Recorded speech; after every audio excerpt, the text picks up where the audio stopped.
The whispers started before the music even stopped. Ilara Whitmore stood at the edge of the Ashford Ballroom, her gloved hands folded tightly in front of her gray silk gown, and she could feel every eye that slid over her and then quickly looked away. She had been a widow for 1 year. 1 year, 3 months, and 11 days, if anyone cared to count, though no one in this room seemed to care about her at all. Her sister, Margaret, had begged her to come tonight. Just one evening out of the house, Margaret had said. Just one evening where you are not alone with your grief and your empty rooms. Ilara had agreed only because refusing had become harder than attending, and now she regretted it with every passing minute. The orchestra began a new set, violins rising sweet and quick, and couples flowed onto the floor like water finding its path. Ilara watched a young woman in blue laugh as her partner spun her, watched an older couple move with the comfortable ease of 20 years of marriage, watched everyone belong to someone. She did not belong to anyone anymore. Her husband, Edward, had been dead for a year, and society had decided, without asking her, exactly what that meant. It meant she was finished. It meant she was to be pitied, not invited. It meant she could stand in corners and no one would notice if she left early. She reached up and touched the small pearl at her throat, the one thing she had kept from her mother, and told herself she would stay only another half hour before slipping out to find her carriage. Across the room, seated in a chair near the tall windows, Duke Sebastian Harrogate watched her without meaning to. He had not wanted to come to the Ashford ball. He rarely wanted to come to any ball. Since his brother's death 2 years before, these events had become something to endure rather than enjoy, full of mothers pushing daughters toward him, and men trying to secure his favor for one scheme or another. He had planned to stay for 1 hour, speak to no one longer than necessary, and leave before supper. But something about the woman in gray held his attention. She was not trying to be seen. In a room full of people angling for notice, she stood as though she wished to disappear entirely, and there was something in the set of her shoulders, some quiet dignity beneath the sadness, that he recognized instantly. He knew that particular kind of stillness. He had worn it himself, in the months after his brother died, when he had learned that grief does not announce itself loudly, it simply sits inside a person and waits. He watched 3 different women approach the group nearest her and speak to her friends, and not one of them turned to include her. He watched a man glance her way, hesitate, and then walk in a different direction entirely, as though a widow were something contagious. He felt something tighten in his chest, something close to anger, though he could not have said exactly why a stranger's poor treatment should matter so much to him. The set ended. The dancers bowed and curtsied and dispersed, laughing, toward the refreshment tables. The musicians shuffled their sheets, preparing for the next dance, and Ilara used the small window of confusion to step back another pace, closer to the wall, closer to the doorway that would let her leave. Sebastian stood up. He was not entirely sure, later, what made him do it. He had never in his life crossed a ballroom for a woman he had not been introduced to. It was not done. A duke did not simply walk the length of a crowded room, past dukes and countesses and ambitious mothers, toward a widow standing alone near the wall. But he found himself walking anyway, his steps unhurried but certain, and he watched the room notice him one person at a time, the way a stone dropped in still water sends its rings outward. Conversations paused. Fans stopped moving. A woman near the punch table actually gasped, softly, behind her glove. Ilara did not notice him at first. She was looking toward the door, calculating how many steps remained between herself and the cool night air outside, when a shadow fell across her, and a voice, low and steady, spoke directly to her. "Would you do me the honor of this dance?" She looked up, startled, and found herself looking into the face of a man she recognized instantly, though they had never been introduced. Everyone in London knew the Duke of Harrogate by sight, even a widow who rarely left her small house on the edge of town.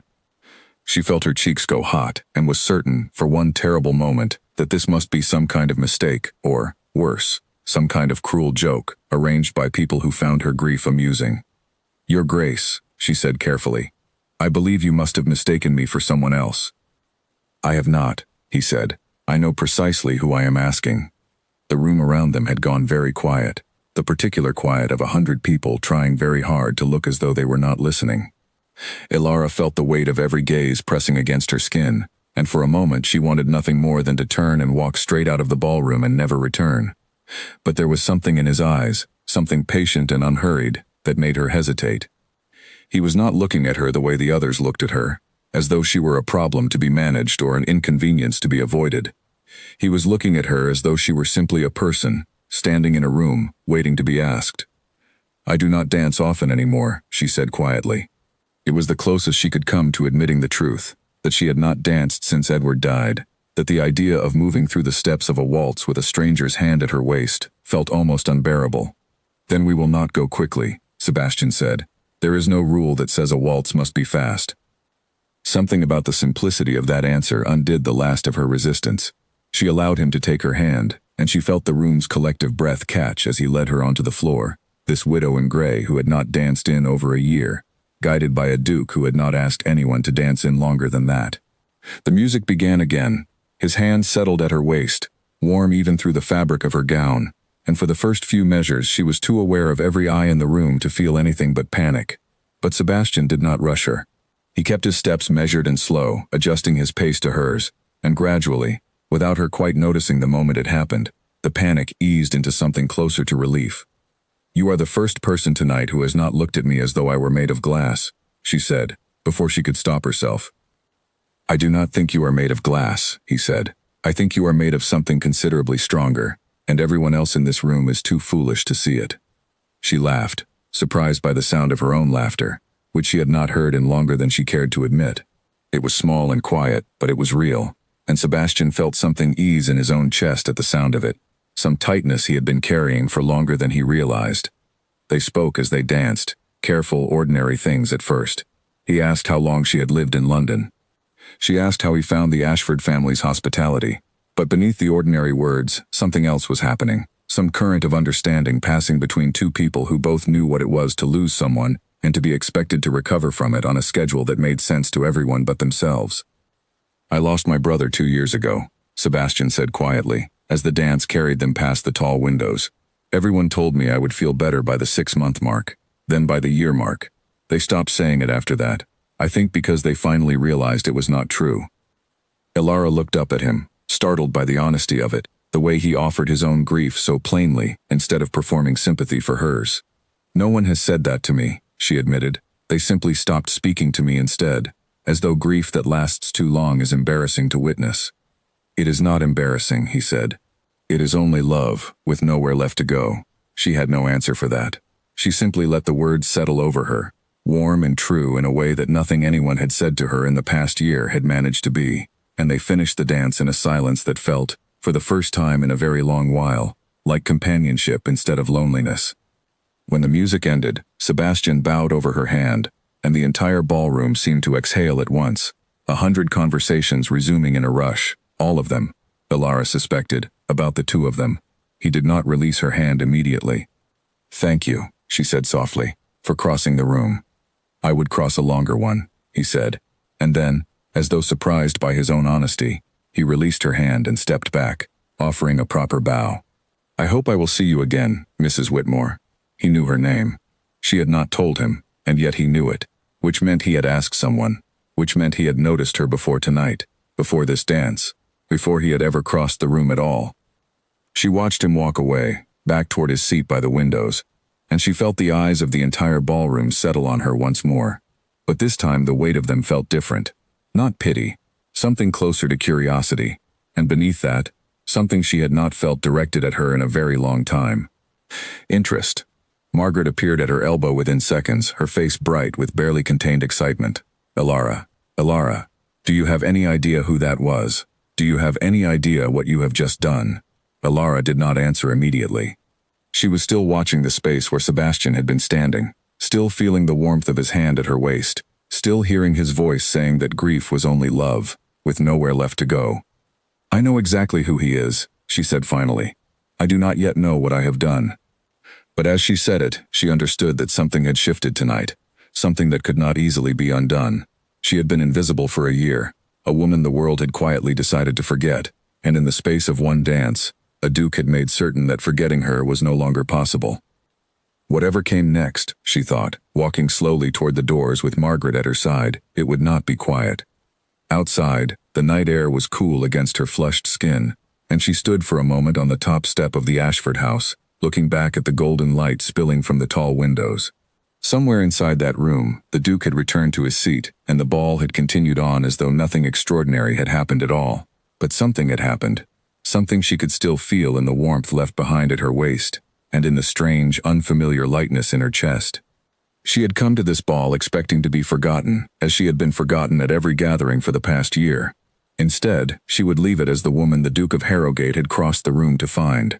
She did not yet know what that meant for her future, whether it would bring her comfort or trouble, kindness or cruelty from the people who loved to talk.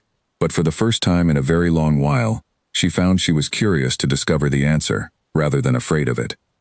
The carriage rolled forward into the dark street, and Alara Whitmore, still a widow, still grieving, still uncertain of everything ahead of her, allowed herself, just this once, to smile. By morning, the whole of London seemed to know what had happened at the Ashford ball. Alara learned this the hard way when her housemaid Nora arrived at breakfast with 3 separate notes already delivered to the door, each one from a woman who had barely spoken 2 words to Alara in the past year, and now suddenly wished to call on her that very afternoon. Alara set down her tea and stared at the notes as though they might rearrange themselves into something less alarming. "It seems, madam," Nora said carefully, "that you are rather popular this morning." "I am rather talked about," Alara corrected. "That is not the same thing." She was right to make the distinction. Within a day, the story of the Duke crossing the ballroom had grown taller with every retelling, until it bore only a passing resemblance to what had actually happened. In one version, Sebastian had declared his intentions to marry her on the spot.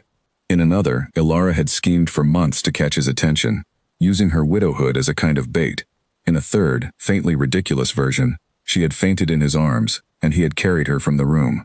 None of it was true, but truth had very little to do with how these stories spread. On the second day, Alara ventured out to the milliner's shop on the corner of her street, hoping a small errand might settle her restless mind. It did not. The moment she stepped through the door, the 2 women already inside stopped their conversation and turned to look at her, with open, unguarded curiosity, the kind of attention she had spent a year learning to live without.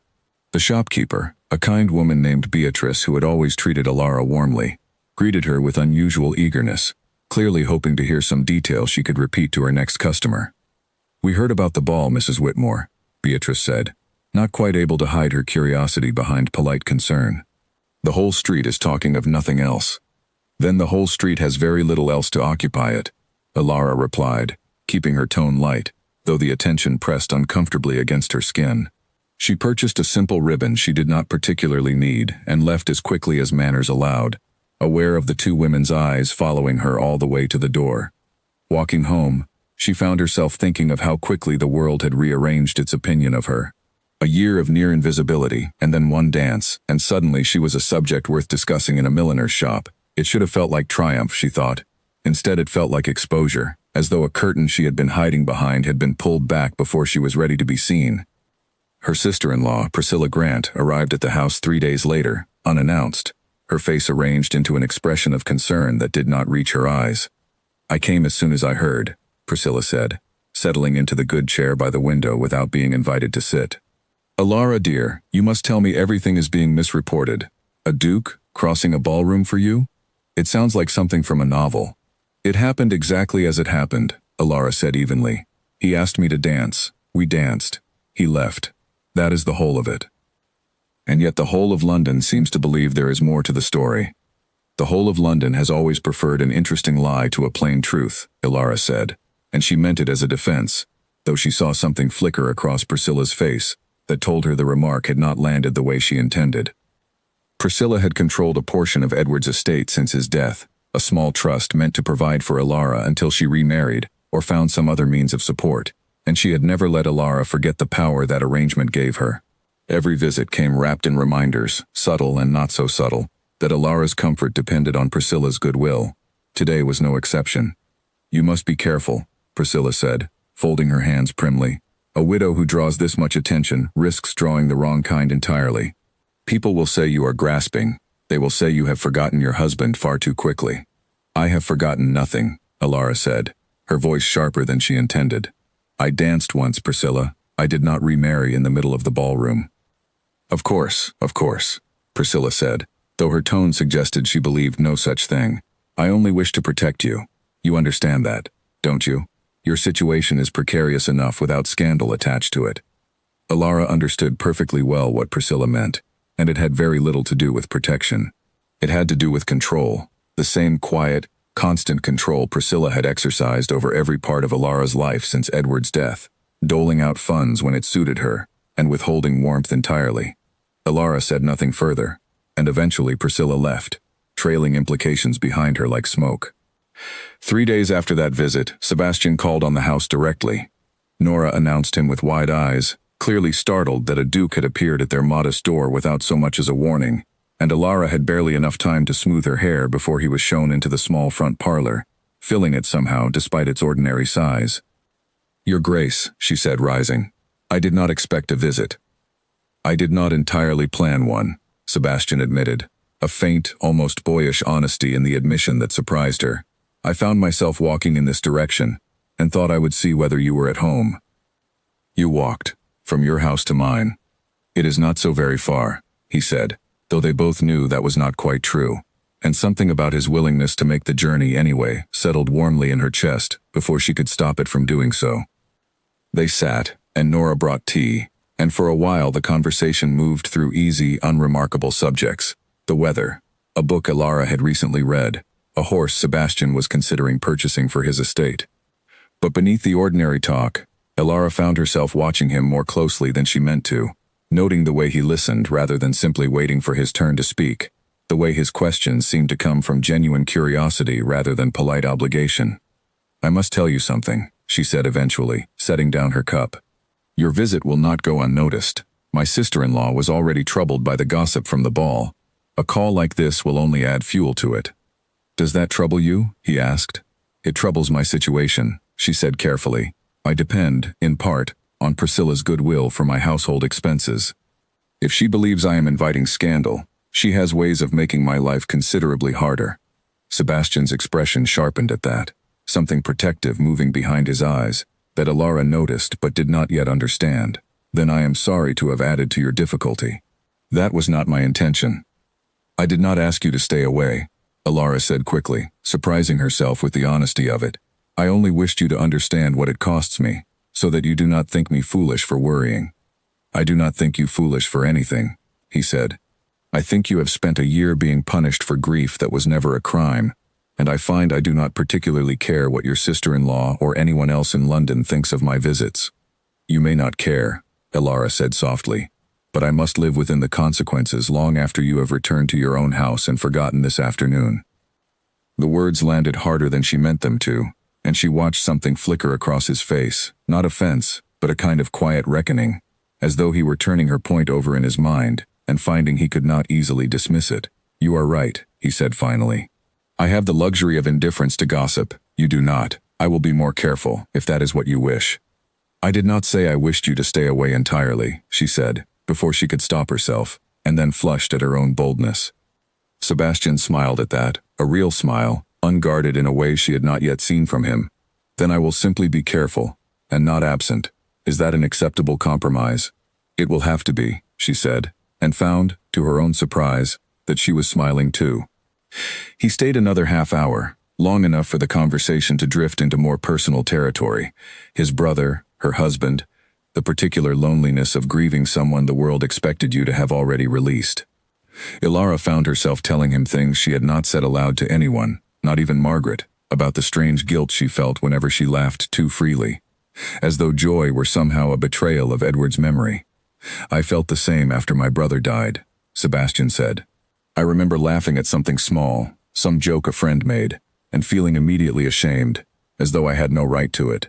It took me a long time to understand that grief and joy are not enemies. They simply learn to live in the same house."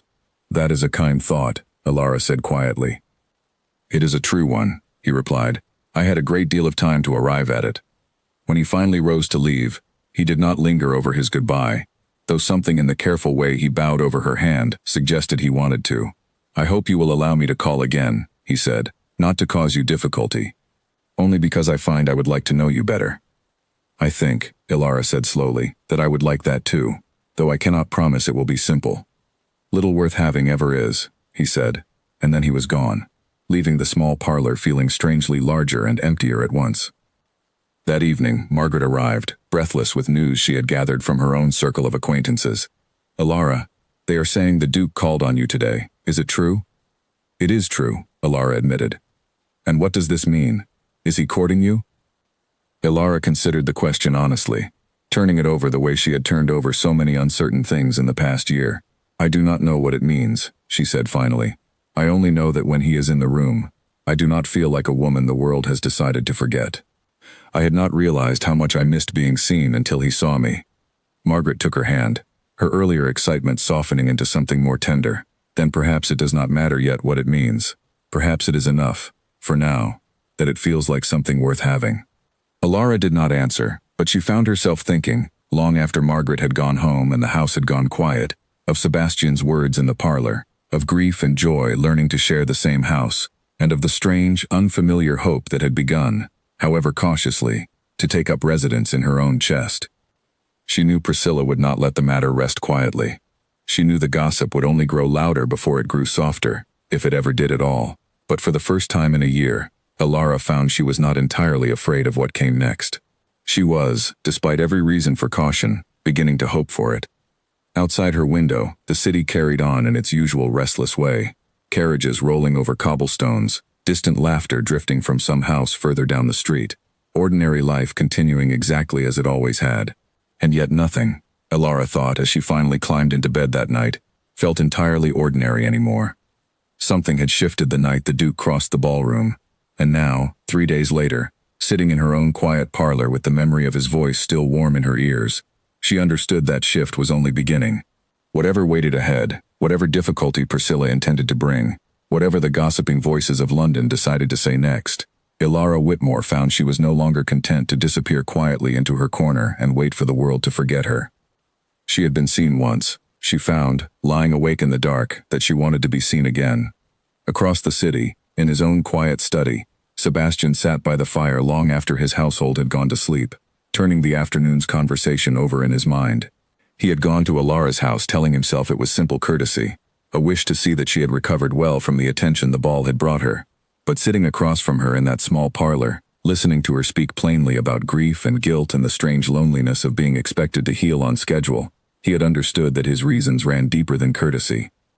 He thought of his brother, of the year after his death when the house had felt unbearably large and silent, and of how few people had ever asked him the honest questions Ilara had asked without hesitation. She had not flattered him, or treated him with the careful distance most people reserved for a duke. She had simply spoken to him as one grieving person speaks to another, and he found he had missed that kind of honesty more than he realized. He knew Priscilla Grant's reputation, had heard enough from his own circle to understand the kind of quiet, financial control she held over Ilara's life. The thought of that control being used to punish Ilara for something as small and human as a single dance settled uneasily in his chest. He was not yet certain what he intended to do about it, only that he did not intend to simply walk away and let the matter rest. The fire burned low, and Sebastian remained in his chair long after it had faded to embers, thinking not of the gossip already spreading through London's drawing rooms, but of the quiet courage it had taken Ilara to tell him plainly what his visit might cost her. Most people, he thought, would have simply smiled and said nothing, allowing him to remain comfortably ignorant of the consequences. She had not done that. She had trusted him with the truth of her situation, and he found that trust meant more to him than any of the practiced charm he encountered so often in London's ballrooms. He resolved, before finally retiring for the night, that whatever came of this, whatever Priscilla Grant chose to do next, he would not be the reason Ilara Whitmore suffered further for a moment of happiness that had, by his own reckoning, been entirely deserved.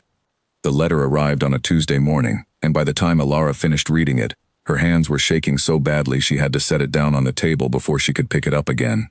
It was from Priscilla, though it bore none of the falsely gentle tone Priscilla usually adopted during her visits.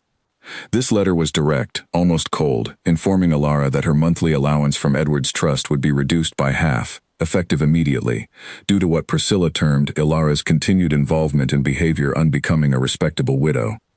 No further explanation was offered, none was needed. Ilara understood exactly what had prompted it. Nora found her still sitting at the table an hour later, the letter untouched beside her cold tea. "Madam, is something wrong?" "Priscilla has cut my allowance," Ilara said quietly. "By half." Nora's face paled. The household ran on a careful, narrow budget as it was, and half of what little Ilara received would not stretch to cover rent, food, and Nora's own modest wages for more than a month or two. "Can she do that, madam? Is it within her power?" "She controls the trust until I remarry," Alara said.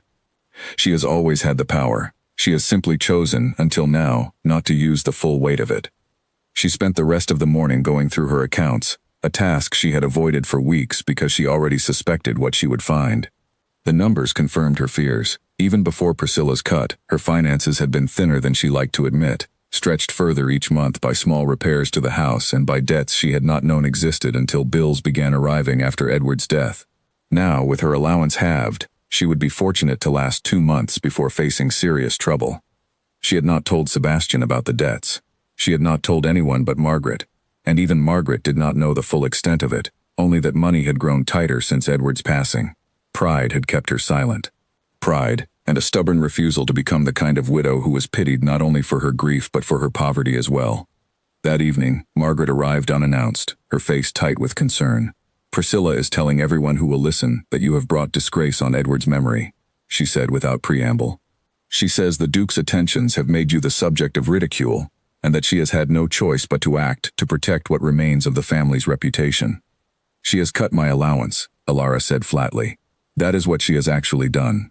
Margaret's expression shifted from concern to outrage. "She cannot do that. Surely there is something that can be done, some appeal, some—" "There is nothing," Alara said, cutting her off gently. "The trust was arranged by Edward's father, long before I ever married into the family. Priscilla has full discretion over its distribution. I have no legal recourse, and even if I did, I have no funds to pursue one." They sat together in silence for a moment, the weight of the situation settling heavily between them. Alara had known, of course, that the ball and everything that followed would draw scrutiny. She had not expected Priscilla to move so quickly, or so decisively, to punish her for it. "You must tell the Duke," Margaret said finally. "I will not," Alara said immediately. "I will not have him think I sought his attention for his money, or that I expect him to solve every difficulty Priscilla creates for me. I have managed alone for a year. I will manage this too." Margaret did not look convinced, but she did not press the matter further that evening, sensing correctly that Alara's pride was already stretched thin enough without additional argument. Over the following days, Alara began quietly reducing every expense she could. She let Nora go to half-days rather than full, though it broke her heart to do it, since Nora had been loyal and kind throughout the worst months of her grief. She stopped ordering coal for anything but the kitchen fire, layering blankets instead in the evenings. She sold a small brooch that had belonged to her mother, though the sum it brought was pitifully small against what she actually needed. Sebastian noticed the change before she ever said a word about it. He called on her again a week after the letter arrived, and though Alara greeted him with her usual composure, he saw immediately that something had shifted. The house felt colder than it had on his previous visit. Nora, when she brought the tea, seemed thinner somehow, more careful in her movements, and Alara herself wore a gown he recognized from the ball, mended carefully at the sleeve rather than replaced. "Is everything well?" he asked, once Nora had left the room. "Everything is well enough," Alara said, too quickly. "You are a poor liar, Mrs. Whitmore," Sebastian said, not unkindly. "I have watched you closely enough now to notice when something troubles you, and something troubles you today." Alara considered denying it further, but found she was too tired to keep up the pretense. "Priscilla has reduced my allowance," she admitted finally, "in response, I believe, to the attention our acquaintance has drawn." Sebastian's jaw tightened, a flash of anger crossing his face before he mastered it. "By how much?" "That is not a question I intend to answer," Alara said firmly. "I did not tell you so that you might solve it. I told you because you asked, and I find I have grown tired of lying to you about small things." "I would like to help," he said. "I know you would," Alara said, softening slightly, "and I am grateful for it, but I will not accept charity, Sebastian, not even from you. I have spent this past year fighting to be seen as capable, as someone who can manage her own life despite her circumstances. If you simply hand me money to solve this, I fear I will lose the last piece of myself I have left." He studied her for a long moment, something like respect moving behind his eyes even through the frustration. "Then I will not offer money," he said slowly. "But you must allow me to at least understand the full situation. You mentioned once that Edward left debts you did not expect. Will you tell me about them?" Alara hesitated, but something in his steady patience convinced her, finally, to speak the truth she had been carrying alone for months. She told him of the bills that had begun arriving weeks after Edward's funeral, debts to merchants and tradesmen she had never heard of, sums that did not match anything she remembered of her husband's modest, careful spending. She told him how she had paid what she could from her own small savings, hoping to resolve the matter quietly, only to find new bills arriving even after the old ones were settled, as though the debt itself were somehow growing rather than shrinking. "That is strange," Sebastian said, frowning. "Debts do not typically multiply on their own. Do you have the bills still? The names of the merchants? The dates?" "I have kept everything," Alara said. "I am not certain why. Perhaps some part of me suspected something was wrong, even before I could name what it was. May I see them?" Alara hesitated only a moment before rising to fetch the small box where she kept the troubling correspondence.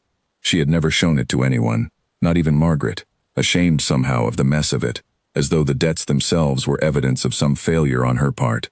But she trusted Sebastian, she realized, more than she had trusted anyone in a very long time, and she set the box on the table between them and let him look. He spent nearly an hour going through the papers, his expression growing more troubled with each one he examined. "Alara," he said finally, using her given name for the first time, and she noticed it, though she said nothing. "Some of these bills reference purchases and services on dates when, according to your own account, Edward was traveling for business and could not have made them. Others are for goods delivered to an address I do not recognize as yours." Alara stared at him. "That cannot be right." "I do not think it is a coincidence," Sebastian said slowly. "I think someone has been using your husband's name, and your grief, to extract money from you under false pretenses. Someone who knew Edward, knew the family's situation, and knew precisely when you would be too overwhelmed to question what arrived at your door." The idea settled over Alara like cold water, both horrifying and strangely clarifying. She had spent months believing herself simply careless, simply unable to manage her late husband's affairs properly, and now Sebastian was suggesting something far darker, that someone had deliberately taken advantage of her grief. "Who would do such a thing?" she asked, her voice barely above a whisper. "I do not know yet," Sebastian said, "but I intend to find out." "Sebastian, I told you, I do not want. This is not charity," he said firmly, meeting her eyes. "This is an injustice done to you, and I have the means and the connections to uncover who is responsible. Let me do this, not because you are helpless, but because you deserve to know the truth of what has been happening in your own household." Alara wanted to refuse, wanted to hold on to the fierce independence she had built so carefully over the past year, but something in the steadiness of his gaze, the genuine outrage on her behalf rather than pity for her circumstances, made her relent. "You will tell me everything you find," she said.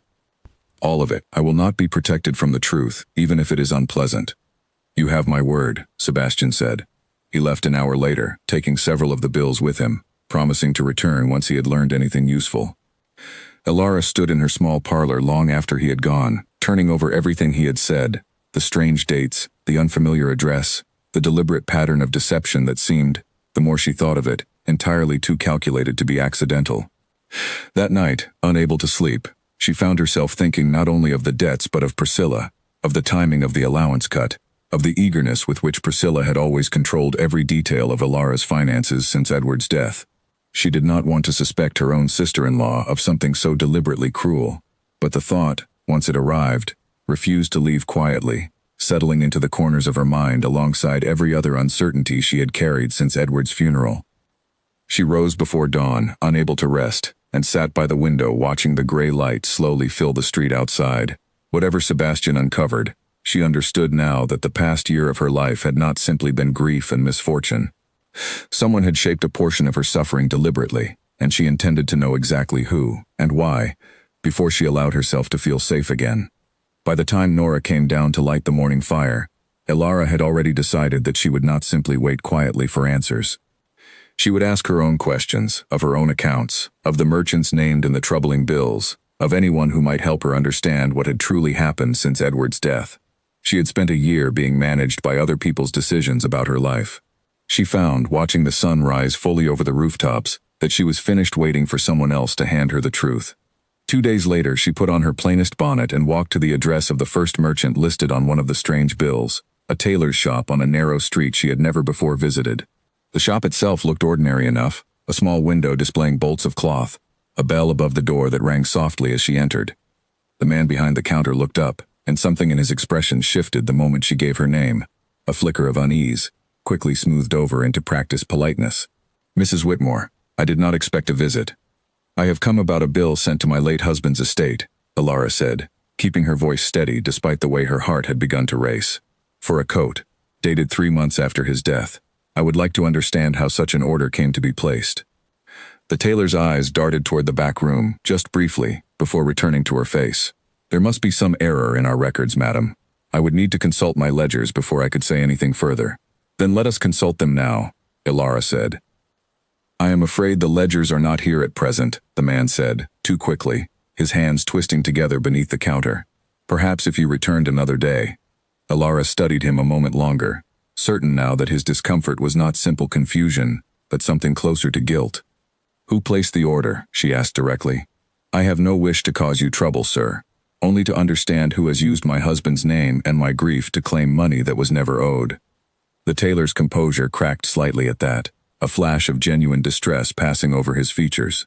"I cannot say, madam. I was told the order came through proper channels, through a solicitor acting on behalf of the estate. I had no reason to question it." "Which solicitor?" "I do not recall the name," the tailor said, though the way he avoided her eyes suggested otherwise. "I am sorry, Mrs. Whitmore.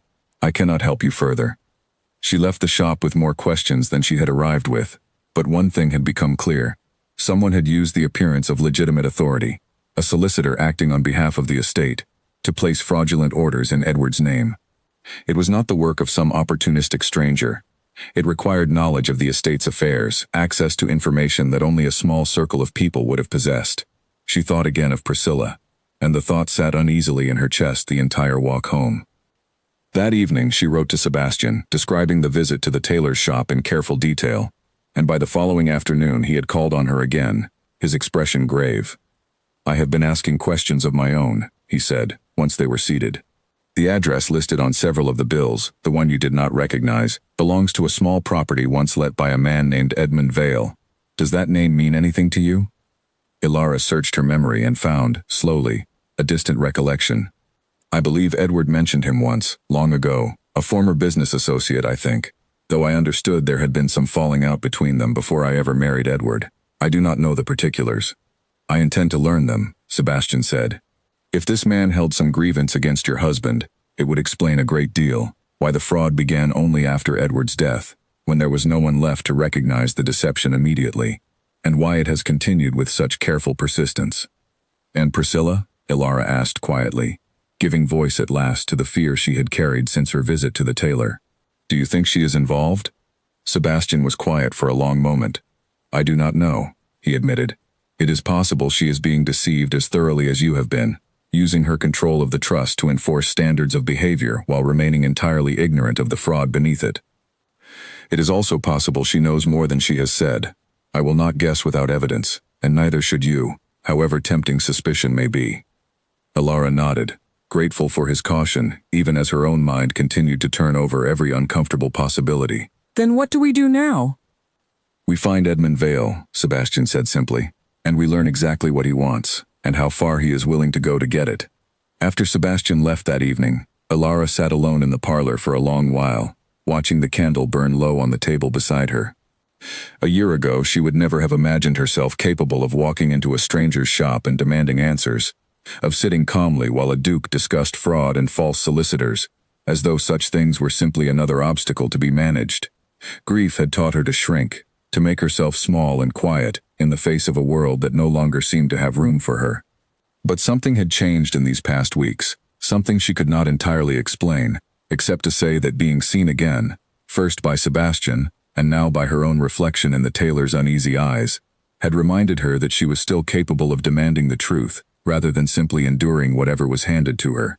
She thought of Edward briefly, wondering what he would have made of all this, of the strange, tangled mess someone had built around his memory. He had always been a careful man, methodical in his affairs, and it struck her now as deeply wrong that his good name should be used as a tool for someone else's greed. Whatever grievance Edmund Vale believed he held, whatever debt of resentment had gone unpaid between the two men, it did not give him the right to prey upon a grieving widow who had trusted her husband's affairs to be settled with honesty. She resolved, sitting there in the quiet house with Nora already asleep upstairs, that she would see this through to its end, whatever that end proved to be.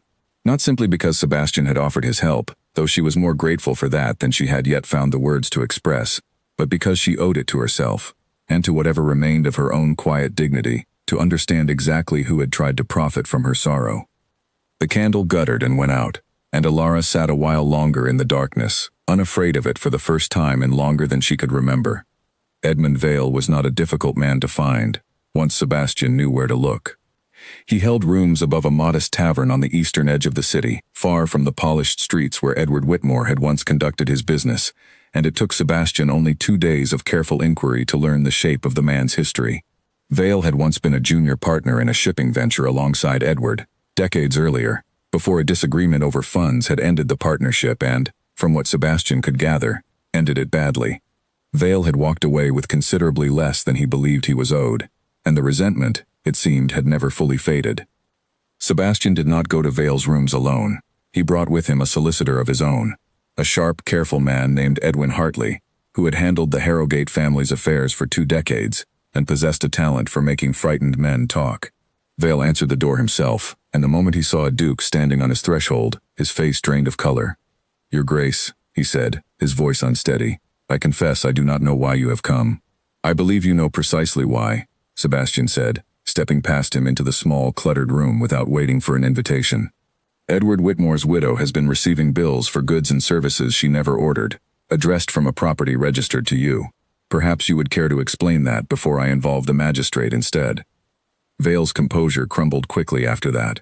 He was not, Sebastian realized within minutes, a particularly clever or dangerous man, only a bitter one, nursing a decades-old grievance, until it had curdled into something willing to prey on a grieving woman who had done him no wrong herself. He admitted, haltingly, that he had spent years believing Edward had cheated him out of his rightful share of their old venture, and that Edward's death, rather than settling the debt he believed owed to him, had simply removed the one person capable of defending against his claims. "I did not think of her as a person," Vale admitted, staring at the floor. "I thought only of the debt I believed Edward owed me. I told myself the estate could afford it, that she would never notice a few bills among so many others." "She noticed," Sebastian said coldly. "And you very nearly ruined her, all to settle a score with a man who is no longer alive to answer for whatever wrong you believe he did you." "I did not act alone," Vale said suddenly, and something in his tone made Sebastian go very still. "I could not have arranged the false solicitor's letters myself. I do not have the connections for that. Someone else provided the documents, the proper seals, everything needed to make the orders appear legitimate." "Who?" Sebastian demanded. Vale hesitated, fear plain on his face, though whether it was fear of Sebastian or of whoever he was protecting, Sebastian could not immediately tell. "I was told her name would mean nothing to me if I never learned it, and I never asked. I dealt only with a man who came on her behalf, delivering instructions and the necessary papers. He called her his employer, nothing more." "Her employer," Sebastian repeated slowly, a cold certainty beginning to settle in his chest. "You are telling me a woman arranged this?" "That is all I was told," Vale said. "I swear it is the truth, Your Grace. I never met her myself." Before leaving, Sebastian pressed Vale for one final detail. "You said this woman's man came to you with instructions and papers. Did he ever mention when the arrangement began, or how it was first proposed?" Vale wiped a shaking hand across his brow, clearly eager now to unburden himself of whatever guilt remained. "It began not long after Mrs. Whitmore's mourning year started, Your Grace. I was approached quietly, told that a certain party wished to see the estate's remaining funds handled in a particular way, and that my old grievance against Edward made me a convenient instrument for it. I was ashamed even then, but the money was considerable, and I told myself she deserved little sympathy from me, a woman I had never met, married to a man I believed had wronged me. You let an old resentment against a dead man justify cruelty toward a living woman who never harmed you," Sebastian said, disgust plain in his voice. "I hope the money was worth what you have become in the process." Vale said nothing further, and Sebastian left him there in his cluttered rooms, a small, frightened man who had traded whatever remained of his conscience for a stack of coins and a stranger's suffering.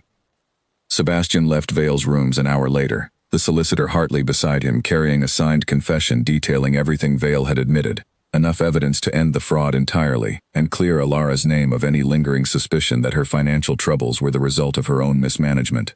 But the confession raised a new and troubling question, one Sebastian was not yet ready to bring to Alara without more certainty behind it. He returned to his own house and spent the evening reviewing everything he had learned, cross-referencing dates and names, until a pattern began to emerge that he did not like at all. The timing of the allowance cut, the convenient discretion Priscilla Grant held over the estate, The fact that whoever had arranged the false solicitor's letters clearly possessed intimate knowledge of the Whitmore estate's affairs, knowledge that only a small handful of people could have had. He did not yet have proof, but he had enough suspicion to know he could not simply hand Ilara the truth without more certainty behind it, not when the truth might be that her own sister-in-law had orchestrated a portion of her suffering. He called on her the following afternoon and found her waiting anxiously by the window, having received his note that morning promising news. "You found him," she said, before he had even fully entered the room. "Tell me everything." Sebastian told her most of it: the tavern, Vale's confession, the decades-old grievance against Edward that had curdled into fraud against his widow. He watched relief and anger move across her face in turn. Relief that the mystery had a name and an explanation. Anger at the cruelty of a man willing to exploit her grief to settle an old score. But he hesitated over the final piece, the mention of a woman employer, uncertain how to raise a suspicion he could not yet prove. Ilara noticed his hesitation immediately. "There is more," she said. "I can see it in your face. Tell me, Sebastian. I told you before, I will not be protected from the truth." He told her, then, carefully, choosing his words with as much caution as he could manage. He watched her face go pale, then very still, as the implication settled over her. "Priscilla," she said quietly. "I do not know that for certain," Sebastian said quickly. Vale never learned the woman's name. It could be someone else entirely, someone connected to the estate in a way we have not yet uncovered. "But you suspect her," Ilara said. "As do I, if I am honest. She has always controlled the trust so tightly, always known every detail of Edward's affairs better than I did myself. She had the access, she had the timing, and she has always resented that Edward left me anything at all, when she believed the whole of the estate should have remained within the family rather than passing, even in part, to a wife she never fully approved of." "We do not have proof," Sebastian said again, gently. "Suspicion is not evidence, and I will not have you accuse her without something solid to stand on. It would only give her grounds to claim persecution, and further tighten her control over your circumstances." Ilara sat with that for a long moment, her hands twisting together in her lap. "Then we need proof," she said finally, her voice steadying with new resolve. "You said Vale dealt with a man who delivered the papers on this woman's behalf. Find that man. Learn what he knows. If Priscilla is truly behind this, I want it proven beyond any possibility of doubt before I ever confront her with it." Sebastian nodded, something like admiration moving through him at the steadiness with which she faced the possibility of her own family's betrayal. "I will find him," he promised. "Hartley is already making inquiries. It will not take long." It took, in fact, only 4 more days. The man Vale had dealt with turned out to be a clerk once employed in the office that had originally drawn up Edward's estate documents, a man who had left his position under circumstances no one at the time had questioned too closely. Hartley found him working now for a lesser solicitor across town, and it took only the threat of exposure to loosen his tongue entirely. Yes, he had delivered papers to Vale on behalf of a woman who wished to remain unnamed. Yes, he had used his old knowledge of the estate's documents to forge the appearance of legitimate solicitor's orders. Yes, he had been paid handsomely for his silence, in sums that, when Hartley examined the timing, matched precisely with withdrawals from the very trust Priscilla controlled. Sebastian brought the full evidence to Ilara himself, laying it out on her parlor table with the same careful precision Hartley had used to build the case. Ilara read through every document in silence, her face growing paler with each page, until she reached the final withdrawal record, dated only weeks before her allowance had been cut in half. "She used my own trust," Ilara said quietly, "to pay a man to defraud me, so that she would then have grounds to punish me for the very poverty she engineered." "It appears so," Sebastian said. Ilara sat back, staring at the papers spread across the table, a year of confusion and quiet shame finally resolving into a clarity that was, in its own way, almost worse than the uncertainty had been. She had spent months believing herself careless, believing herself somehow responsible for the mysterious debts that kept appearing, and all along, the woman she had trusted to manage her late husband's affairs had been the architect of her suffering. "Why?" she asked finally, though she suspected she already knew part of the answer. What could she possibly gain from all of this? "Control," Sebastian said simply. "As long as you remained dependent, frightened, and uncertain of your own finances, she retained complete power over your circumstances. I suspect the recent attention from our acquaintance frightened her more than she let on. A woman who draws the notice of a duke is a woman who might soon have the means and the confidence to challenge that control entirely." Alara absorbed this in silence, and when she finally looked up at him, something new had settled in her expression. Grief and anger giving way, slowly, to a steely kind of resolve Sebastian had not yet seen from her. "Then I intend to challenge it," she said. "All of it. I am done being managed, Sebastian. I am done being frightened into silence by a woman who has done nothing but profit from my grief since the day Edward died. What do you intend to do?" Sebastian asked, though something in his chest had already begun to admire the answer before she gave it. "I intend," Alara said, "to make certain the entire truth is known, publicly, undeniably, so that Priscilla Grant can never again use fear or gossip to control what remains of my life." Sebastian studied her for a long moment, the quiet widow he had crossed a ballroom for now sitting before him, transformed into someone fierce and certain, and he found himself thinking that whatever came next, he intended to stand beside her through every step of it. They spent the next hour going over the evidence together, Alara reading each document twice, committing the details to memory as though she intended to recite them from memory if ever called upon to do so. She was, Sebastian noticed, far calmer now than she had been at the start of the conversation, the initial shock of Priscilla's betrayal settling into something harder and more purposeful. "I want her confronted properly," Alara said, "not in a private letter she can quietly deny, and not in a quiet conversation she can twist to her own advantage later. I want it done where enough people are present that she cannot simply talk her way free of it, the way she has talked her way around every difficulty since Edward died." "That carries its own risk," Sebastian said carefully. "A public confrontation exposes you as much as it exposes her. Every eye in London will be on the scene, and not all of them will be sympathetic, regardless of the evidence." "I am aware of the risk," Alara said. "I have spent a year being talked about in rooms I was not present in, judged by people who never troubled to learn the truth of my circumstances. I would rather face that scrutiny directly, with the truth plainly laid out, than continue hiding from it, while Priscilla controls the narrative from the shadows." Sebastian considered her for a long moment, weighing his instinct to shield her from further difficulty against his growing respect for her determination to face this fight on her own terms rather than his. "Then we will do it your way," he said finally.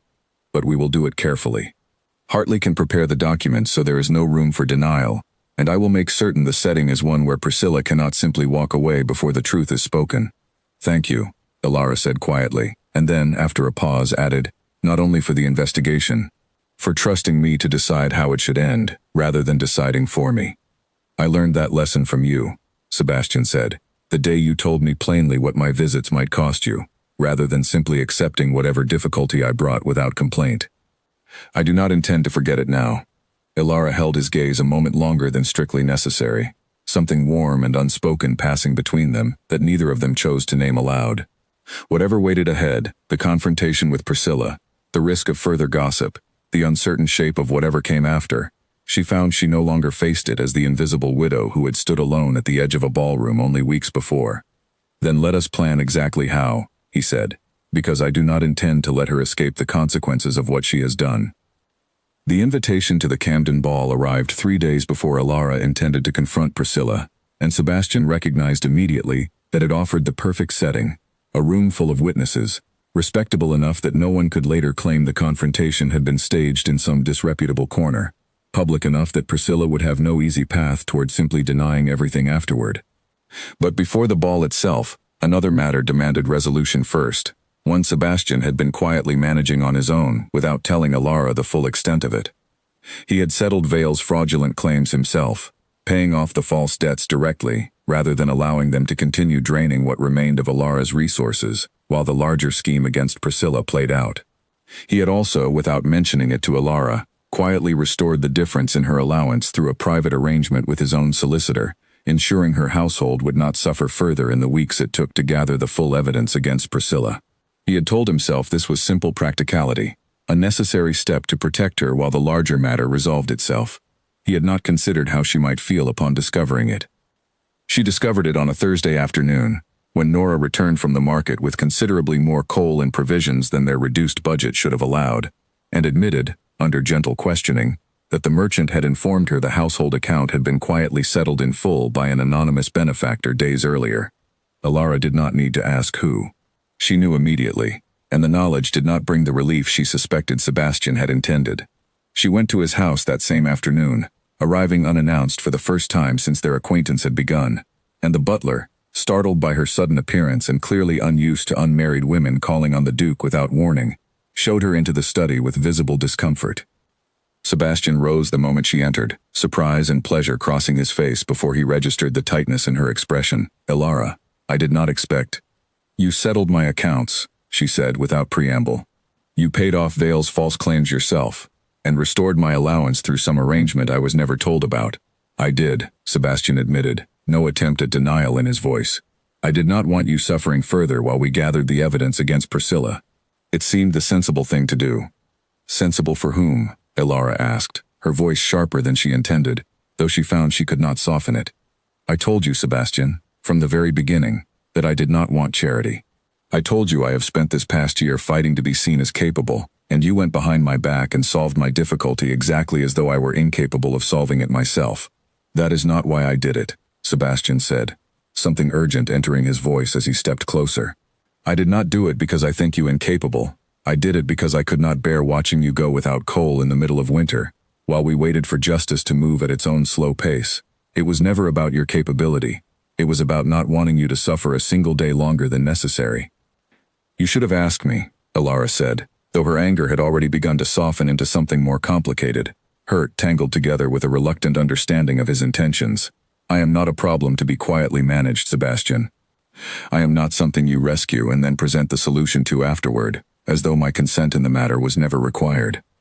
Sebastian was quiet for a long moment, and when he spoke again, his voice had lost its urgency, replaced by something rawer and more honest than she had yet heard from him. "You are right," he said. "I should have asked you. I have spent so long in a position where solving problems quietly, from a distance, is simply what I do, that I did not stop to consider it might feel like something taken from you rather than something given." "It did," Elara said quietly. "It felt exactly like that." "Then I am sorry," he said, and the simplicity of the apology, offered without excuse or further justification, settled something in her chest that had been tight since Nora's news that afternoon. They stood in silence for a moment, the space between them charged with everything neither of them had yet said plainly. Finally, Sebastian spoke again, his voice quieter now, almost uncertain in a way she had never heard from him before. "I did not do it only out of concern for your circumstances," he admitted. "I told myself that was the whole of my reason, but it was not entirely true. I did it because the thought of you struggling, even for a short while, was unbearable to me, and I am not certain that reaction comes only from simple friendship." Elara went very still. "What are you saying, Sebastian?" "I am saying," he said, closing the remaining distance between them, "that I did not cross that ballroom because I pitied a widow standing alone at the edge of the room. I crossed it because something in you called to something in me, some understanding of grief and loneliness that I had not found in anyone else since my brother died. Every visit since has only confirmed what I suspected that first night. I am not trying to rescue you, Elara. I am trying to stay near you, in whatever way you will allow." The words hung in the air between them, and Elara found she could not immediately answer, her heart racing with a feeling she had not allowed herself since Edward's death, something that felt dangerously close to hope. "I do not know how to trust this," she admitted finally, honestly. "I have spent a year learning to depend on no one, to expect that the world would forget me, and that I must therefore learn to stand entirely alone. It is difficult to unlearn that, even for you." "I do not ask you to unlearn it quickly," Sebastian said. "I ask only that you allow me to keep proving myself worthy of it, for as long as it takes." Elara studied his face for a long moment, searching for any trace of the practiced charm she had grown so wary of in London's drawing rooms, and found instead only quiet, patient honesty. "Then prove it," she said softly, "by asking me next time, before you decide what I need." "I promise," he said, and she believed him. They did not speak further of romantic matters that afternoon, both of them aware that larger business remained unresolved, but something had shifted between them. Some understanding reached that neither of them needed to name aloud for it to be entirely real. 2 days later the Camden ball arrived, and Elara dressed for it with a steadiness she had not expected to feel, given what the evening intended to accomplish. Margaret helped her prepare, fastening the small pearl at her throat with careful, trembling hands. "Are you certain of this?" Margaret asked. "There is no undoing it, once it is done publicly." "I am certain," Elara said. "I have spent a year letting Priscilla's version of events shape how the world sees me. Tonight the world will hear the truth instead." Priscilla arrived at the Camden ball early, as she always did, eager to be seen among the first arrivals and to position herself favorably within whatever conversations the evening produced. She had heard nothing of the evidence gathered against her, believing her scheme still safely hidden behind Vale's silence and the clerk's discretion, and she greeted Ilara with her usual practiced warmth when their paths crossed near the refreshment table. "Ilara, dear, how well you look tonight," Priscilla said. "I do hope you have finally begun to see reason about the Duke's attentions. It would be such a relief to see you settle quietly again, rather than continuing to court this kind of scandalous notice." "I have seen a great deal of reason recently," Ilara said calmly, "more than you might expect." Something in her tone made Priscilla pause, a flicker of unease crossing her face before she smoothed it away. "Whatever do you mean?" Sebastian appeared at Ilara's side then, Hartley just behind him carrying a leather folio, and the small gathered crowd near the refreshment table, sensing something significant unfolding, began to draw closer with the particular hunger London society always showed for unfolding scandal. "Mrs. Grant," Sebastian said, his voice carrying just far enough to be heard by those nearby without becoming a spectacle louder than necessary. "I believe you are acquainted with a man named Edmund Vale." Priscilla's composure cracked, just slightly at the name. "I do not believe I know the name," she said, though her voice had grown noticeably tighter. "How strange," Sebastian said, "given that he has provided a full confession detailing the payments he received from your household accounts, in exchange for placing fraudulent bills against your late brother-in-law's estate. Payments that match, precisely, withdrawals made from the very trust you control on Mrs. Whitmore's behalf." The gathered crowd, which had grown considerably in the past minute, murmured with open astonishment. Priscilla's face had gone pale, her eyes darting toward the nearest exit before she visibly forced herself to remain still, understanding, perhaps, that flight now would only confirm every accusation being laid against her. "This is absurd," Priscilla said, though her voice had lost its earlier confidence. "Some fraudulent scheme, invented to slander my character, no doubt orchestrated by a widow desperate to distract from her own scandalous behavior." "The evidence says otherwise," Hartley said calmly, stepping forward and opening the folio he carried. "Signed confessions from Mr. Vale and from a clerk formerly employed at the office that handled the Whitmore estate documents, along with financial records tracing every payment directly back to your accounts. I would be happy to present the full documentation to any magistrate you wish to name, Mrs. Grant, should you continue to dispute it." Priscilla looked around at the gathered crowd, at the dozens of faces watching her with open, unforgiving curiosity, and Ilara watched something collapse behind her sister-in-law's eyes as she understood, finally, that there was no clever denial left available to her. Why? Ilara asked quietly, stepping forward, her voice steady despite the eyes of the entire room fixed upon her. "I want to hear you say it, Priscilla. Why did you do this to me?" Priscilla's composure finally broke entirely, something bitter and long buried spilling out despite the audience surrounding them. "Because Edward should never have left you anything," she said, her voice shaking. "You were nothing before you married him. A girl with no fortune and no family name worth mentioning, and yet you inherited what should have remained entirely within the family. I only meant to reclaim what was rightfully ours. I never intended for it to go so far." "You meant to control me," Ilara said, "because a frightened, dependent widow was far easier to manage than one who might someday stand on her own. You did not simply reclaim what you believed was owed to you, Priscilla. You engineered my suffering deliberately month after month, and then punished me further for daring to find a moment of happiness in the middle of it." The room had gone entirely silent now, every guest at the Camden ball watching the scene unfold with rapt, undisguised attention. Priscilla, finding no further defense available to her, said nothing at all, standing frozen and exposed in the center of a room that had, until moments ago, believed her the wronged party in this entire affair. Sebastian stepped forward then, his voice carrying clearly across the silent room.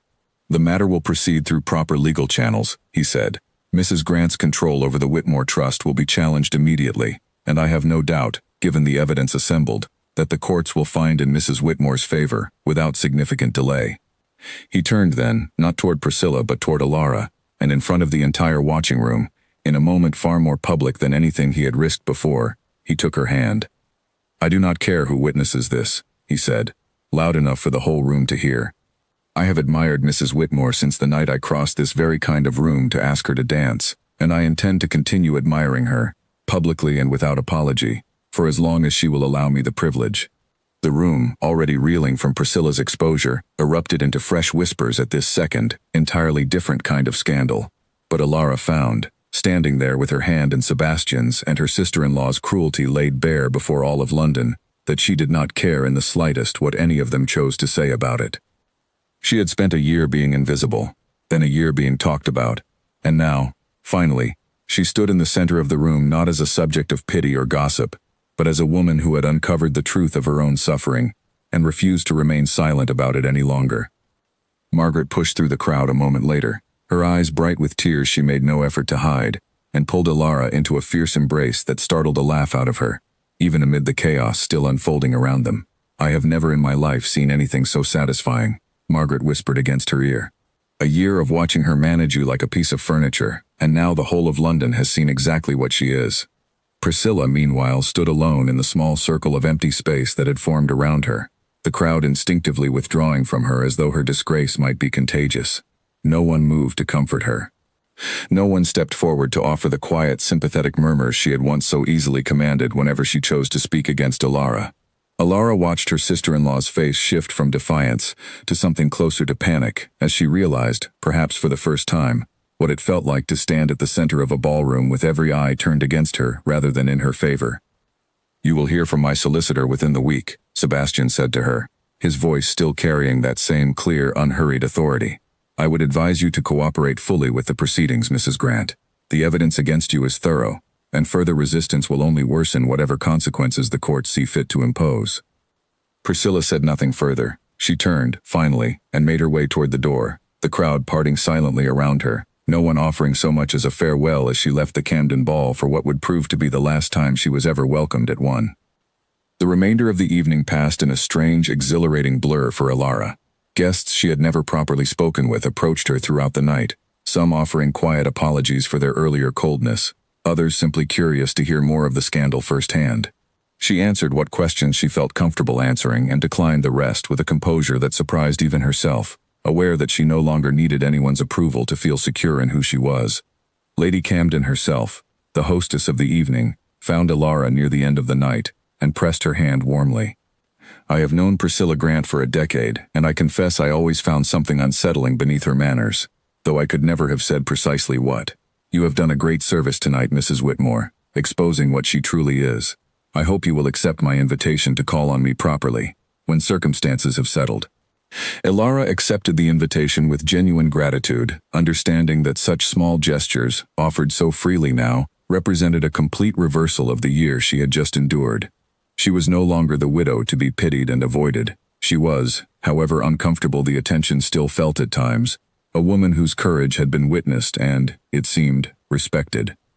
Sebastian remained close beside her for the rest of the evening, not hovering exactly, but present in a way that felt steady rather than possessive, his hand finding hers again whenever the crowd grew too thick or the questions too pointed. She found herself grateful for it, grateful in a way that went beyond simple appreciation for his help in exposing Priscilla's fraud. Near midnight, as the ball began to thin and carriages started gathering outside, Sebastian walked her toward the entrance, Margaret trailing a discreet distance behind to allow them a moment of privacy amid the general commotion of departure. "You were extraordinary tonight," Sebastian said quietly.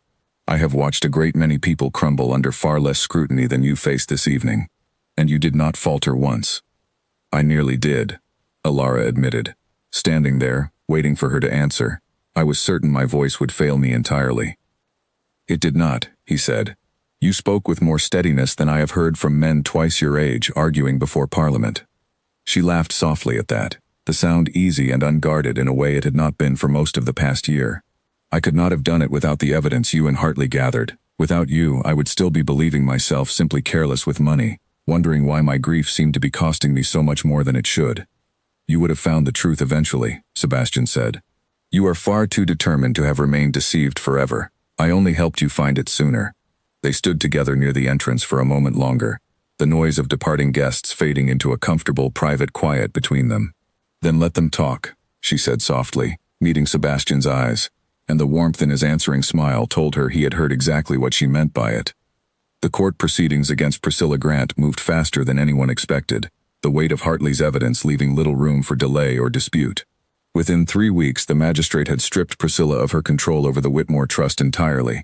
transferring full authority to Elara herself, along with a formal judgment requiring restitution for every fraudulent bill Vale had arranged on Priscilla's instruction.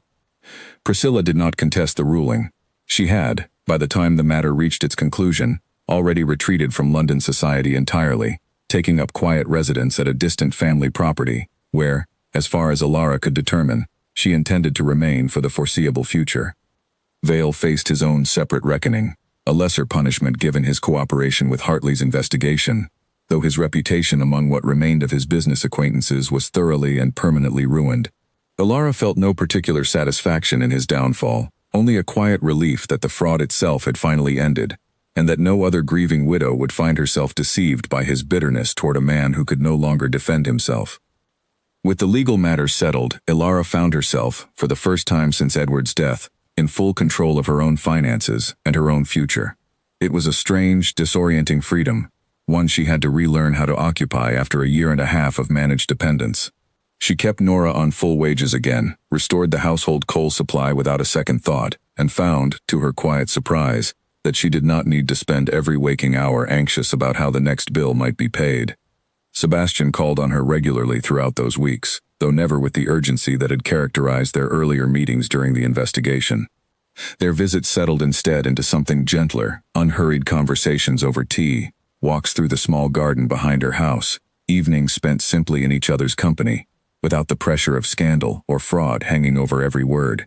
Elara found she looked forward to his visits with an eagerness she had not expected to feel again after Edward's death, a lightness that surprised her every time she caught herself smiling before he had even finished knocking at her door.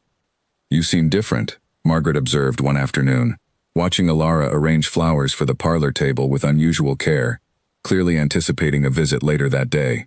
"Lighter somehow. I do not think I have seen you look this way since before Edward passed." "I feel different," Elara admitted. "I spent so long believing that grief meant I had to remain closed off from everything else, as though happiness and mourning could not exist in the same person at the same time. Sebastian taught me otherwise, though I do not think he realizes how much." "Have you told him you love him?" Margaret asked, with the particular bluntness only a sister could manage. Elara's hands stilled over the flowers.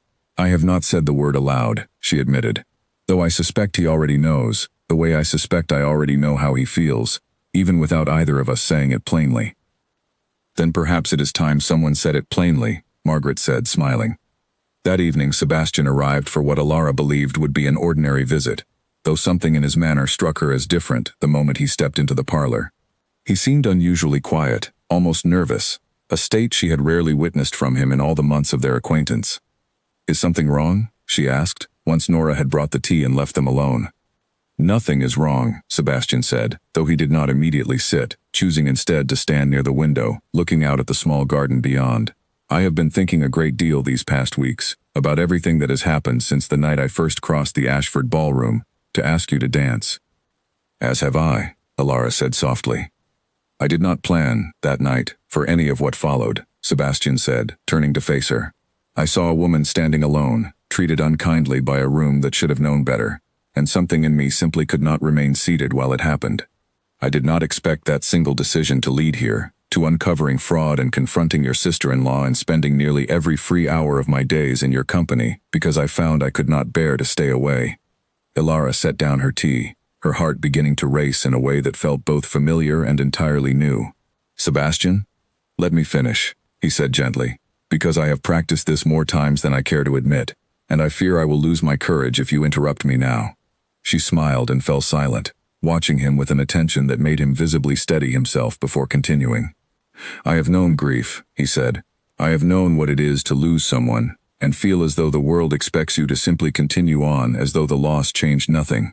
I recognized that same weight in you the moment I saw you standing alone at that ball, and I crossed the room because I could not bear to see someone carrying it entirely alone. I did not know, that first night, that I would come to love the woman carrying it, but I do, Elara. I love you, entirely and without reservation, and I do not wish to spend one more day pretending otherwise." Elara felt tears rising, unbidden, and did not try to stop them. "I love you too," she said, the words easier to speak than she had expected, once she finally allowed herself to say them. "I did not think I would ever say that again to anyone, after Edward. I thought that part of my heart had simply closed, the way everyone told me it eventually would, into something quiet and permanently guarded. You proved them wrong. Sebastian crossed the room and knelt before her, taking her hands in his with a gentleness that made her breath catch. Then marry me, he said, not because I wish to rescue you, and not because society expects it of us, now that our attachment has become so thoroughly public. Marry me because I cannot imagine building the rest of my life with anyone else, and because I would like to spend every remaining ballroom of my life crossing the room toward you, again and again, for as long as you will let me. Ilara laughed through her tears, the sound bright and unguarded. Yes, she said. Yes, Sebastian, I will marry you. He rose and pulled her into an embrace that felt, after everything they had endured together, less like a beginning and more like the natural conclusion of something that had been building steadily since that first dance. When he finally kissed her, it was soft and unhurried, nothing like the frantic, desperate joy she might have expected from such a moment, but something steadier, a promise rather than a spark. The kind of love built patiently over months of honesty rather than a single reckless night. Before the announcement went out, Ilara asked Sebastian for one quiet favor, a visit to the small churchyard where Edward had been laid to rest, a place she had not returned to in several months, partly from grief, and partly, she admitted to herself now, from the exhaustion of simply surviving each day under Priscilla's control. Sebastian agreed without hesitation, offering to wait by the gate if she preferred privacy, but Ilara found, standing at the edge of the churchyard, that she wanted him beside her. They walked together to the modest stone marking Edward's grave, and Ilara knelt for a moment, brushing away the small drift of fallen leaves that had gathered at its base. I wanted you to know, she said quietly, more to the stone than to Sebastian, that I am not leaving you behind by loving again. I loved you fully, Edward, and I do not think that love disappears simply because I have found room in my heart for someone else. I think, perhaps, that is exactly what you would have wanted for me, rather than a lifetime spent alone out of some misplaced sense of loyalty to grief itself. Sebastian stood a respectful distance away, allowing her the moment without intruding upon it, and when she finally rose, brushing the dirt from her knees, he offered his arm without a word, and she took it gratefully. Thank you, she said, as they walked back toward the waiting carriage, for understanding that loving you does not mean I have stopped loving him. I would never ask you to stop, Sebastian said. Grief and love are not enemies, remember. I learned that lesson from a woman far wiser than myself, in a small parlor not so very long ago. Ilara smiled at the memory, grateful that the words she had once offered him in comfort had returned to comfort her in turn. Their engagement was announced within the week, and unlike the scandal that had once surrounded their acquaintance, this news was met almost universally with warmth. London society, having witnessed Priscilla's public disgrace and Ilara's quiet courage throughout the ordeal, seemed eager now to celebrate rather than gossip, and invitations to call on the future Duchess arrived at Ilara's door with a regularity that would have seemed impossible only months before. They were married in early spring, in a modest ceremony Ilara insisted upon despite Sebastian's willingness to host whatever grand affair she wished. She wanted, she told him, something quiet and true, reflecting the honesty that had carried them from that first dance through every difficulty since, rather than the kind of extravagant spectacle London society usually demanded of a duke's wedding. Margaret stood beside her throughout the ceremony, beaming with unashamed pride, and even a handful of Ilara's former acquaintances from her marriage to Edward attended, offering warm congratulations that felt, after so long being avoided by that same circle, like a quiet vindication she had not expected to need, but was grateful to receive all the same. Nora, too, attended the small ceremony, seated near the back among the household staff Sebastian had insisted be included rather than left to wait outside, and Ilara caught her housemaid's eye during the vows, both of them remembering, without needing to speak of it, the cold winter months when coal had been rationed and every bill had felt like a small crisis. Nora had stayed loyal through all of it, through reduced wages and uncertain circumstances, and Ilara had made certain, in the arrangements for her new household, that Nora's position and wages would be secured for as long as she wished to remain in service, a small act of gratitude for a loyalty that had never once wavered. The morning of the wedding itself had begun quietly, Ilara dressing in a simple gown of pale blue, rather than the elaborate white confections favored by younger brides making their first match, Margaret fussing over her hair with hands that trembled slightly from happy nerves, rather than any uncertainty about the day ahead. "Are you frightened?" Margaret had asked, fastening the last pin into place. "Not frightened," Ilara said, studying her own reflection in the small mirror, hardly recognizing the steady, hopeful woman looking back at her, compared to the invisible widow who had stood at the edge of a ballroom just months before. Certain. Entirely certain, in a way I did not expect to feel again after Edward. Sebastian is a fortunate man, Margaret said. We are fortunate together, Elara corrected gently. That is rather the point of the whole arrangement, I think. The ceremony itself passed quickly, the vows exchanged in clear, steady voices, neither of them faltering over words that both of them had turned over privately in their minds for weeks beforehand. When Sebastian slid the ring onto her finger, his hands were as steady as his voice, none of the nervous hesitation he had shown the evening of his proposal remaining now that the moment had finally arrived. That evening, at the small celebration following the ceremony, Sebastian led Elara onto the dance floor for the first waltz of their married life together. The room was smaller than the Ashford Ballroom where their story had first begun, filled with far fewer guests, none of them strangers watching with cold curiosity, all of them friends who had come to celebrate rather than judge. Do you remember, Sebastian murmured, as they began to move together through the familiar steps, how frightened you looked, the first time I asked you to dance? I remember, Elara said. I was certain you had mistaken me for someone else. I have never been more certain of anything, Sebastian said, than I was crossing that ballroom toward you. And now? Elara asked, smiling up at him. Now, he said, I intend to spend the rest of my life proving that certainty was well placed. I will cross every room that ever separates us, Elara. I promise you that. Lady Camden approached them near the end of the dance, waiting patiently at the edge of the floor until the music paused, and offered her congratulations with a warmth that Elara suspected would have seemed impossible only a year earlier. I have attended a great many weddings in my time, Lady Camden said, but I do not think I have witnessed one built on quite so much honest courage as this one. You have earned every bit of this happiness, Mrs. Harrogate. Thank you, Elara said, still adjusting, with quiet delight, to the sound of her new name. I do not think I could have earned it alone. I had a great deal of help along the way, from people willing to stand beside me when it would have been far easier to look away. That is, I think, the entire secret to a happiness like this one, Lady Camden said, smiling. Finding those willing to stand beside you, rather than simply watching from a safe distance. As the evening wore on, Elara found herself pulled gently through a series of warm conversations, guests eager now to share in her happiness, rather than merely observe it from a curious distance, and she allowed herself, for the first time in longer than she could remember, to simply enjoy being the center of attention, rather than bracing against it.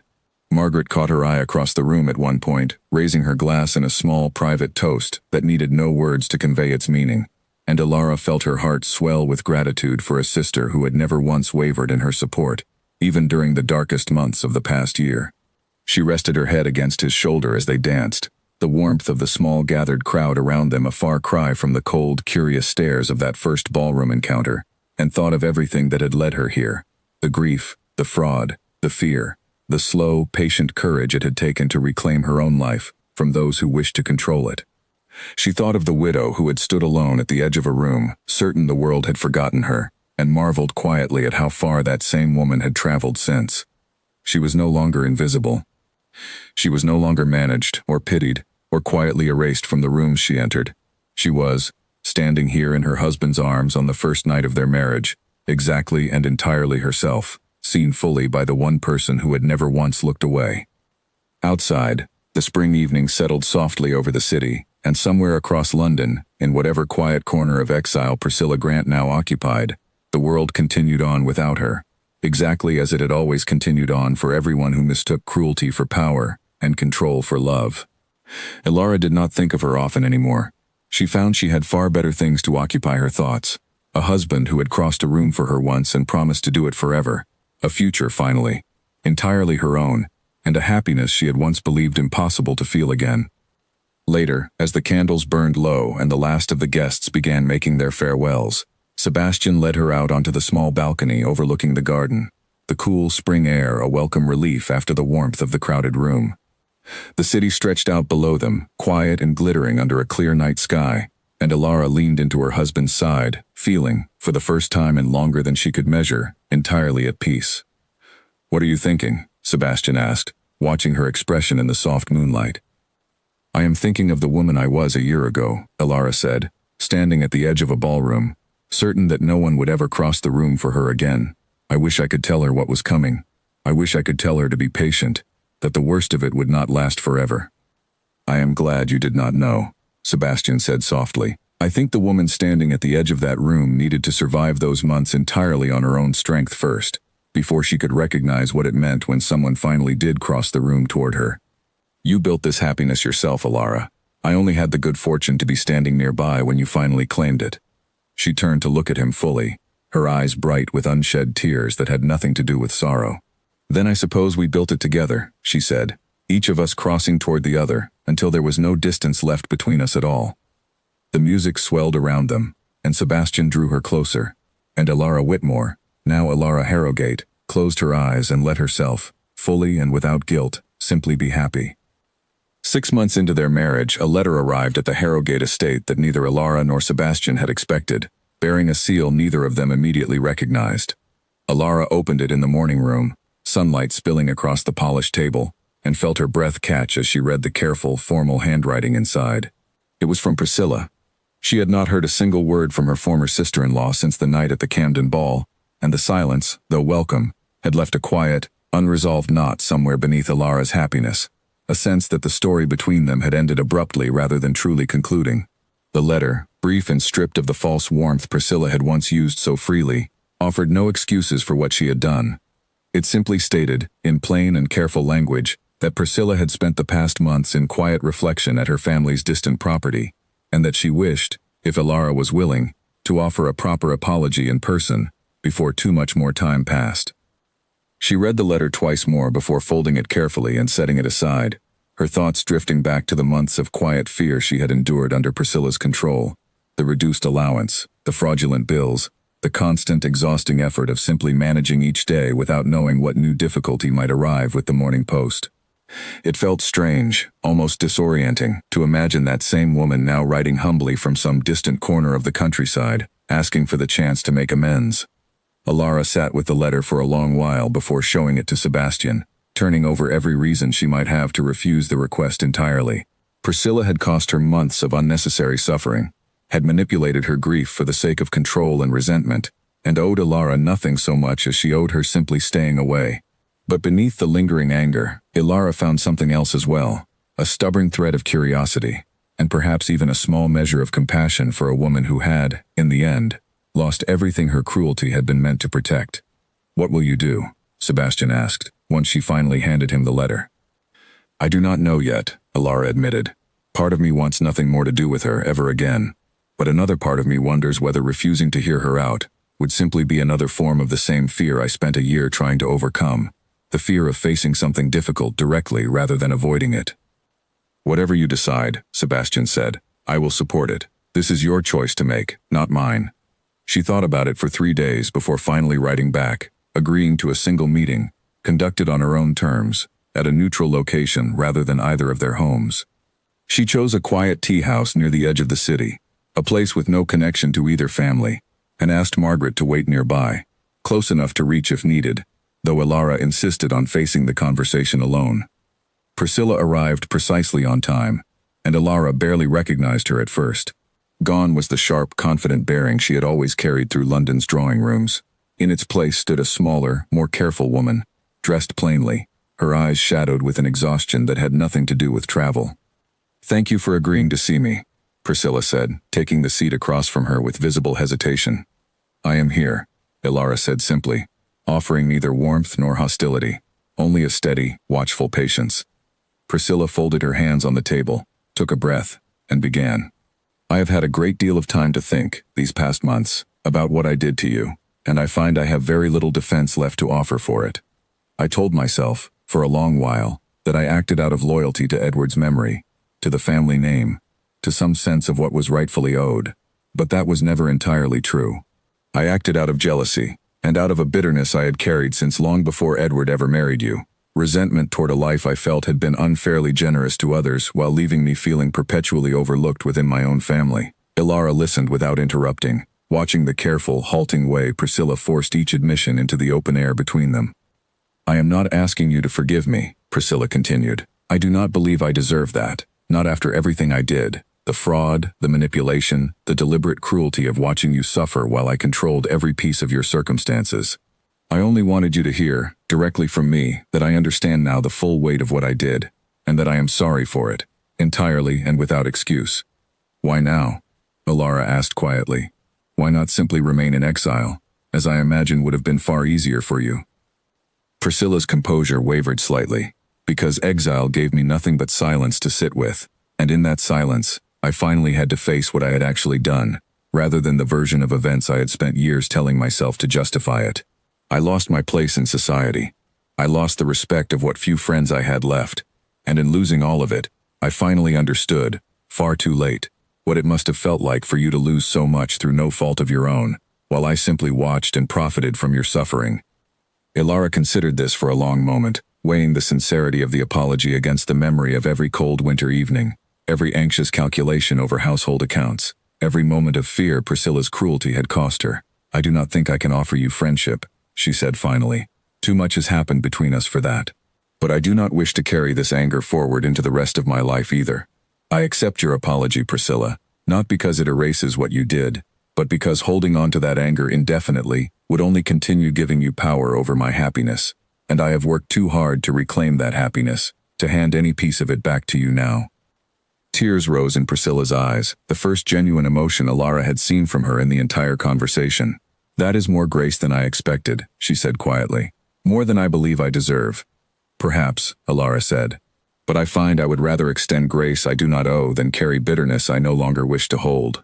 They spoke a while longer, careful and measured, until the conversation reached its natural end, and Priscilla rose to leave with a final, quiet word of thanks.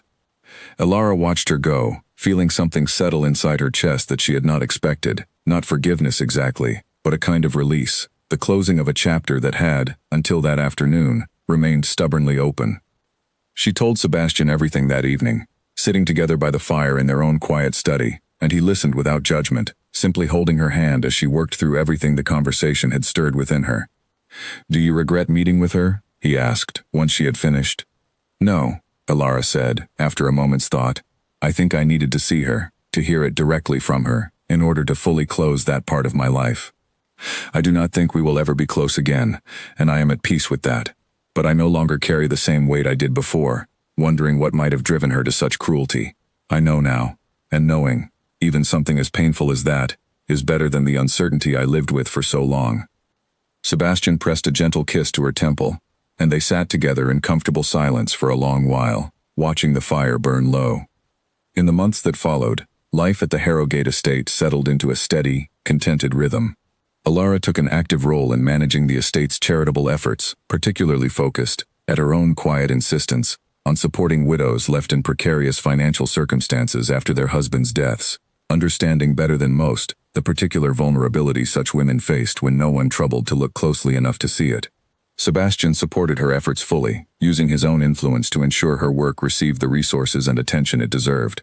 Margaret visited often, delighting in watching her sister's happiness bloom fully after so long spent in quiet grief, and Nora remained a steady, trusted presence in their household, proud, in her own quiet way, of everything she had witnessed her mistress overcome.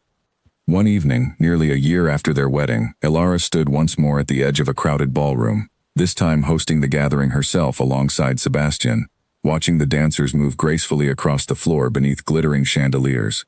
She caught sight of a young woman standing alone near the far wall, dressed in the muted colors of recent mourning, watching the festivities with the particular stillness Alara recognized instantly, having once worn that same expression herself. Without hesitation, Alara crossed the room. "Would you care to dance?" she asked gently, extending her hand to the startled young woman, who looked up with wide, uncertain eyes, clearly unused to such direct kindness. "I promise you, we will not go quickly. There is no rule that says a waltz must be fast." The young woman's eyes filled with grateful tears as she accepted Alara's hand, and across the room, Sebastian watched his wife lead a grieving stranger onto the dance floor with the same gentle patience he had once offered her, and felt his heart swell with a pride and love that had only deepened with every passing month of their marriage. Later that night, as the last of their guests departed and the great house grew quiet around them, Sebastian found Alara standing at the window of their bedroom, watching the empty street below where carriages had so recently carried their friends home. He came to stand beside her, wrapping an arm gently around her waist. "You looked happy tonight," he said. "Happier, I think, than I have seen you in weeks." "I was thinking of her," Alara admitted. "The young woman I danced with. She reminded me so much of myself, that first night at the Ashford ball. I hope," In some small way, that dancing with her tonight gave her the same thing you once gave me. I have no doubt that it did, Sebastian said. You have a way of making people feel seen, Ilara. I noticed it the very first night I watched you across that ballroom, long before I ever crossed the room myself. It is, I think, the quality I admire most in you. Ilara turned to face him fully, resting her hands against his chest, feeling the steady beat of his heart beneath her palms. I learned it from you, she said softly. I did not know how to be seen until you taught me, simply by choosing to see me first. He kissed her then, slow and unhurried, and Ilara felt, as she had felt so many times in the months since that first dance, an overwhelming gratitude for the strange, unexpected turn her life had taken. She had begun that year as a woman the world had quietly decided to forget, standing alone at the edge of a room full of people who looked away rather than toward her. She had ended it as a woman who understood, more deeply than she ever had before, that love was not simply something that happened to a person by chance, but something built patiently, honestly, one crossed room at a time. Some rooms, Ilara had learned, needed only one person willing to cross them, to remind everyone else watching that no one, however invisible they believed themselves to be, ever truly deserved to be forgotten.